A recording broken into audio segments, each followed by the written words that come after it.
What's up, everybody? I'm Chase Lee reporting for DallasMovieScreenings.com, and I got another movie to review for you guys. And that would be I Feel Pretty. Now, this is the new Amy Schumer-led flick about a woman with body image issues and self-confidence issues, and then she knocks her head, and now she sees herself as a smoking hot 10, walking down the streets and being, as confident as ever. And that is exactly what this movie is for almost 2 hours. When I saw the trailer to it, I didn't really care for the trailer. I thought it sent the wrong messages. It was really off-putting to see, a main character with these type of issues look like Amy Schumer, because Amy Schumer is an attractive woman, and you're telling me that she is a plus-size woman in this movie?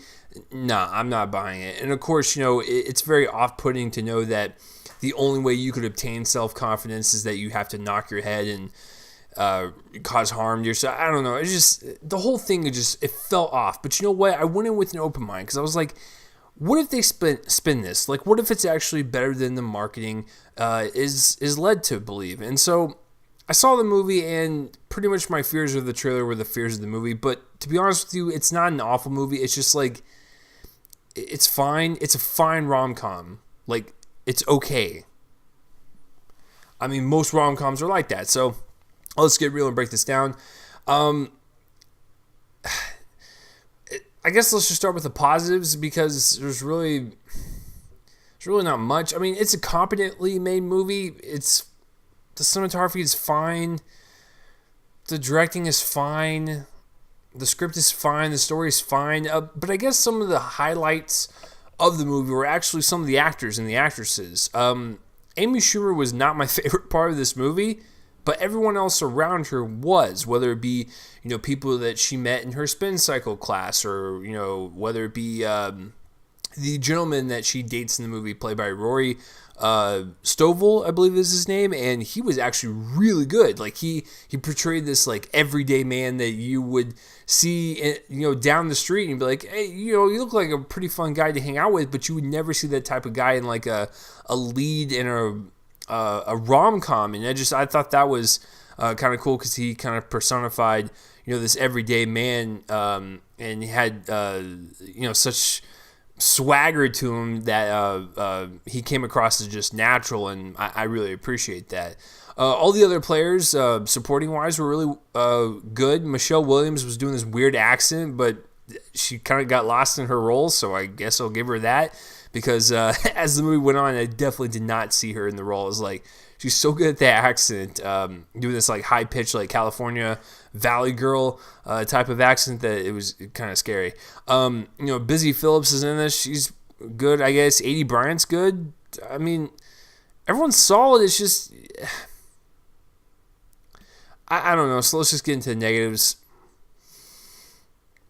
Amy Schumer is not a bad-looking woman.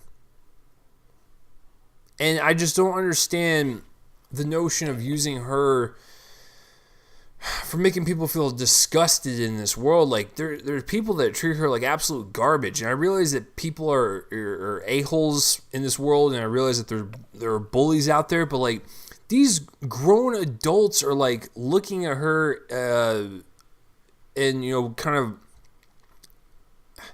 like, verbally abusing her and, like, giving these, like, salty looks. And, like, these are grown people. I don't know.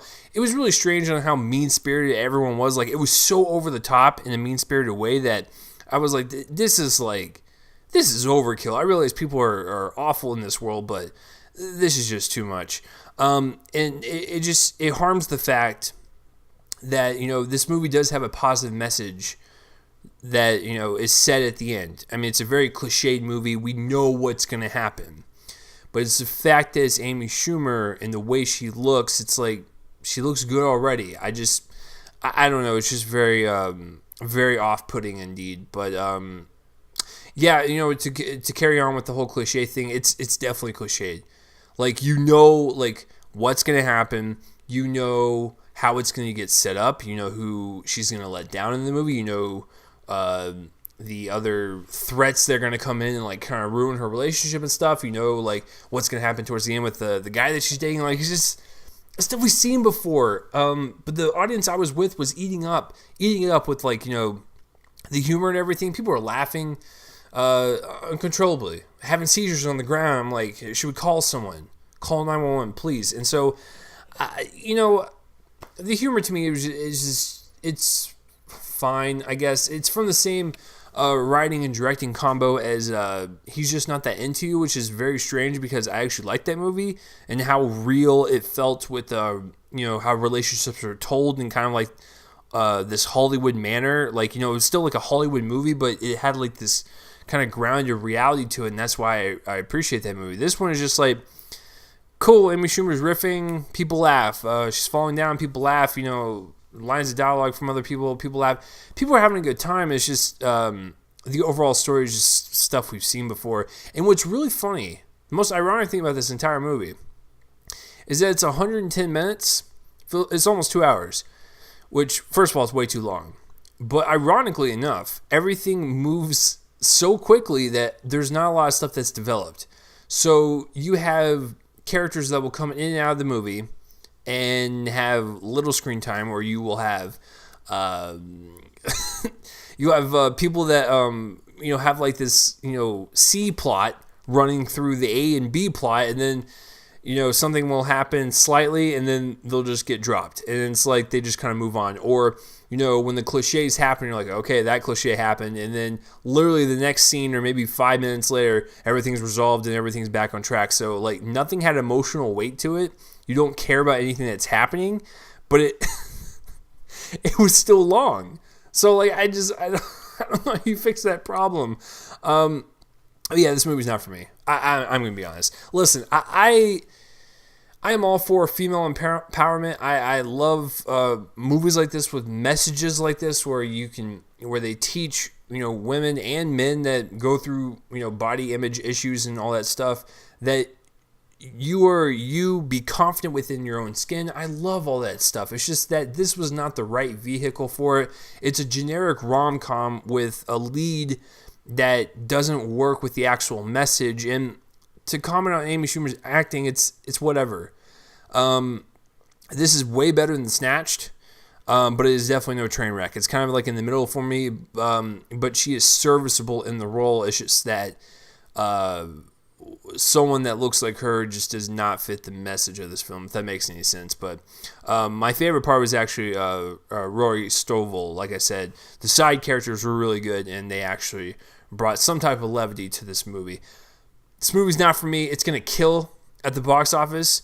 This is going to have a lot of eyeballs watching this, but I am definitely not one of them. But I'm not going to not recommend it either. I'm just gonna say it's like maybe a rental. I give it a C-. That's as far as I'll go. So what about you guys? Did you see I Feel Pretty? Whatever. Comment down, place that's right below my face. Let me know. And as always, guys, I'm Chase Lee reporting for DallasMoviescreens.com. And tune in next time for whatever I review next. I will see you guys later.